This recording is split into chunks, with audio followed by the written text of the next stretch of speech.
I bought the radio because my apartment was too quiet. That's not dramatic. It's just true. After my girlfriend moved out, the place felt hollow. Every sound echoed a little too long. The fridge kicking on at night sounded like someone clearing their throat in the kitchen. The air vents ticking as they cooled sounded like footsteps if you were tired enough. I tried sleeping with a fan. I tried white noise on my phone.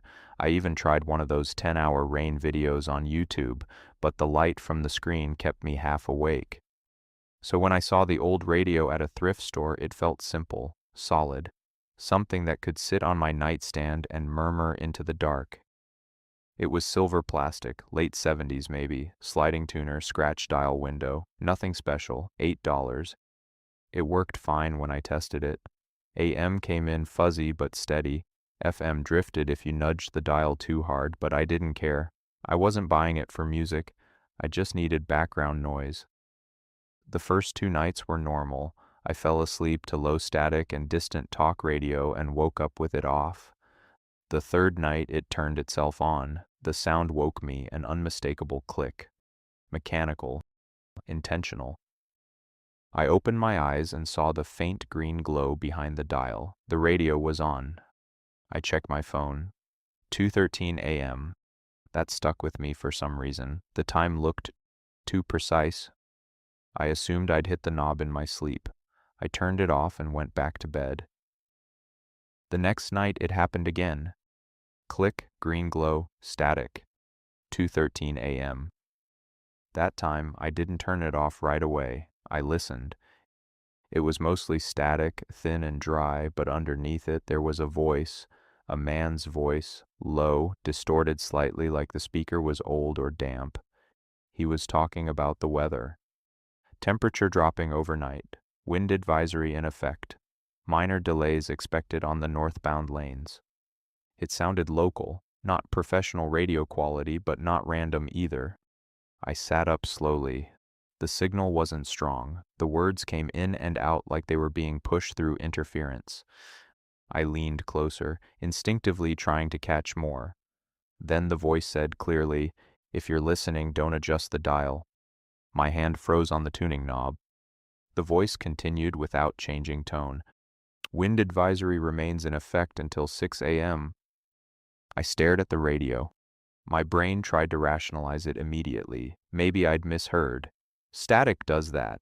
It stitches syllables together into something that sounds intentional. I let it play for another minute. Nothing else strange happened, just normal weather report style updates. Eventually, I turned it off.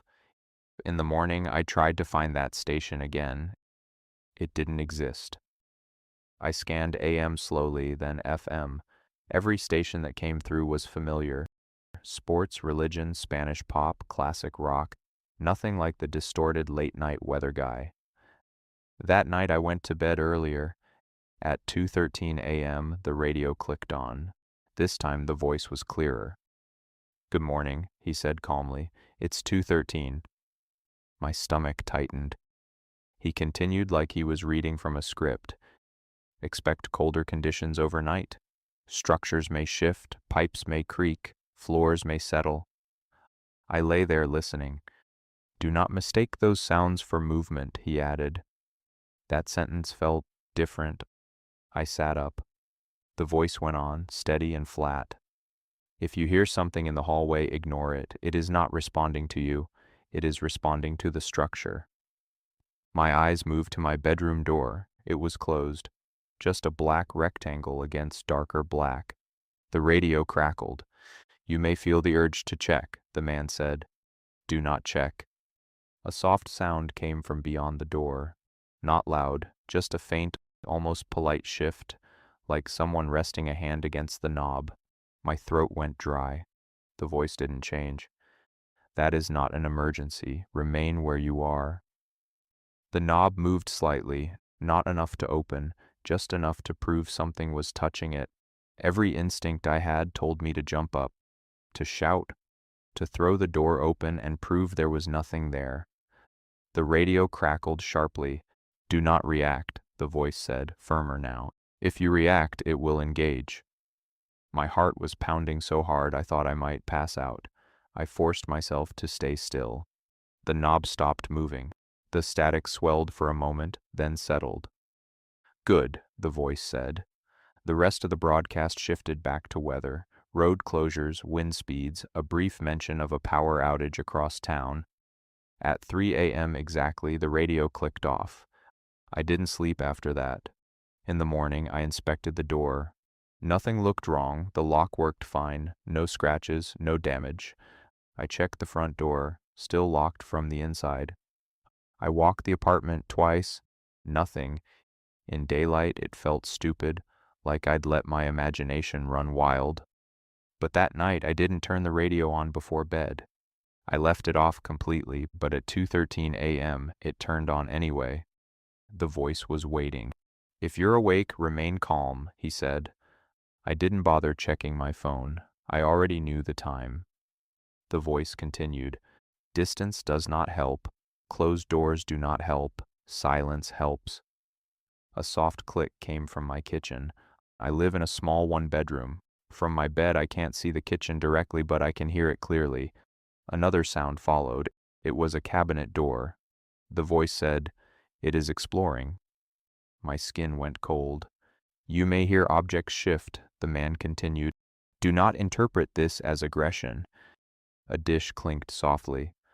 I got out of bed without thinking, moving toward the door.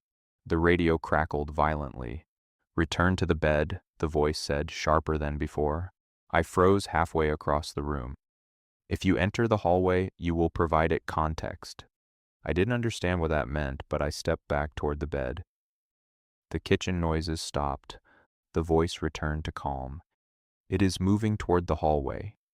A slow sound followed. I stared at the door again. "Do not open it," the voice said. The knob twitched. I could feel tears in my eyes, which made no sense. I wasn't in pain. I was just overwhelmed. "It is curious," the voice explained. "It does not understand doors." The knob turned further this time.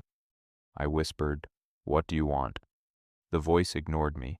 "It will attempt entry if acknowledged." The knob stopped.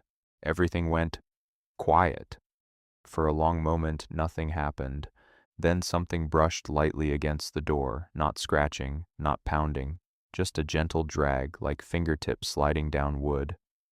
My breath caught in my throat. The radio hissed. "It is checking for response," the voice said. I forced myself not to move. After maybe a minute, maybe longer, the sound stopped. The broadcast resumed its flat tone. "Temperature continues to drop," the man said, as if none of it had happened. At 3 a.m., the radio clicked off. The next day, I took the radio apart. I figured maybe someone had wired something inside it, maybe a prank device or a hidden transmitter. The interior was dusty but normal, old circuit board, speaker, wires, nothing else. That night, I didn't sleep in the bedroom. I lay on the couch in the living room with the lights off but the TV unplugged. At 2:13 a.m., the TV turned on. Static filled the room. The same voice came through the speakers. "You changed rooms," he observed. My chest felt tight. "That is acceptable," he continued. "It adapts." I looked down the hallway.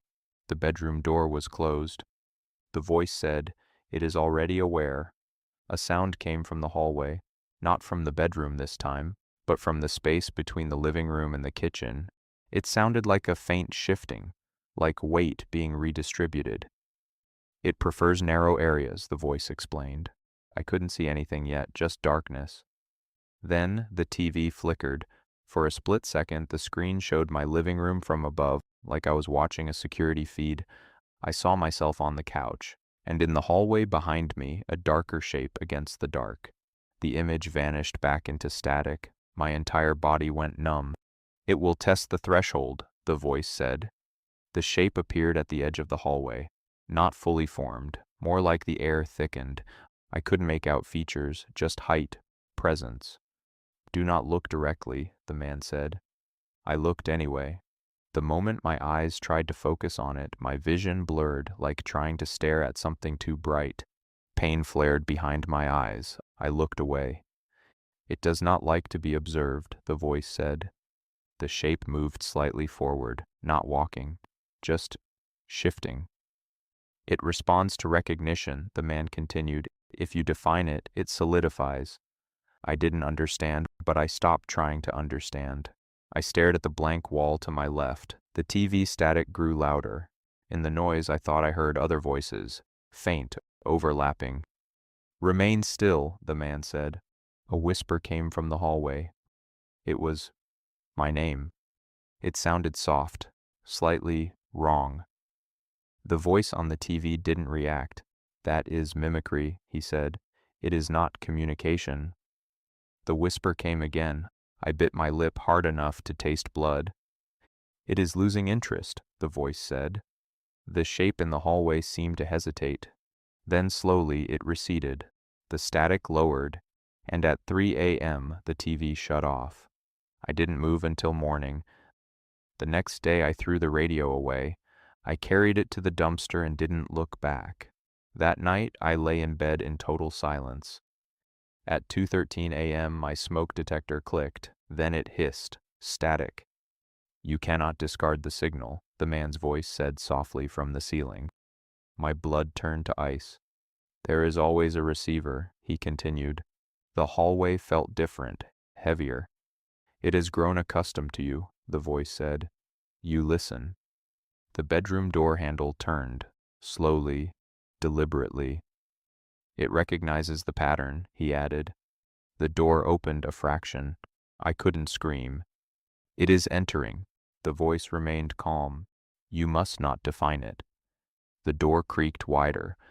A shape leaned into the room, taller than the frame should allow. You must not assign it meaning. It took a step inside. You must not confirm its presence. My brain was screaming to understand what I was looking at, to categorize it, to call it something. But I didn't. I shut my eyes. I focused on the sound of my breathing. The static grew louder. The whispering returned, layered beneath it. It is close, the man said. I felt something at the foot of my bed, not touching, hovering, waiting. Do not acknowledge, he repeated. I didn't move. Time stretched. Then, silence. The static cut abruptly. The room was still. I opened my eyes slowly. The door was closed. The hallway was empty. My smoke detector was quiet. I checked my phone. 3 a.m. The next morning there were faint streaks on my bedroom floor. Not scratches, just clean lines through dust like something had dragged across it lightly. I moved out 2 days later. Different apartment, different building. First night there, I slept hard. At 2:13 a.m., my phone vibrated. No notification, just a single vibration. Then the speaker crackled. Static. And the same tired voice whispered, "Good morning."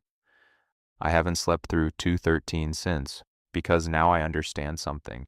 It doesn't come because of the radio. It doesn't come because of the devices.